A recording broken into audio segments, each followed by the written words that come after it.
मला आहे ना माझ्या स्वतःवरती खूप प्राऊड फील होतं आहे, कारण आज इतक्या ऑर्डर होत्या. पहिली गोष्ट कांदिवली, कांजूर, भांडूप, ठाणा अशा लोकेशनवरून ऑर्डर होत्या आणि त्यातल्यामध्ये 2 कॅन्सलच झाल्या.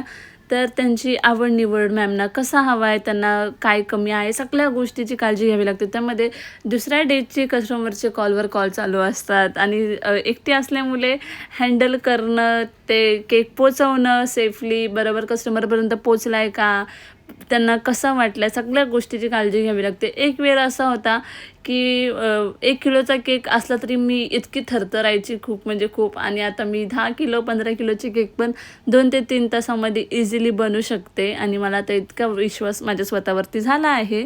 आणि हा हा होता कांजूरचा केक, जो की एंगेजमेंटचा होता. मॅमनी जो टॅग आहे तो कस्टमाइज करून घेतलेला आणि बाकी त्यांनी मला जसं सांगितलेलं, हा त्यांनी रेफरन्स पिक्चर पाठवलेला, त्यांना जसा हवा होता तसंच मी पूर्णपणे रेडी केलेला. आणि हे पण कस्टमर येणार होते ठाणा स्टेशनला घ्यायला, तर त्यांनी मला त्याच्यावरती काय कसं नाव हवं आहे ते त्यांनी मला स्वतःहून पाठवलेलं, तसंच मी रेडी केलेला.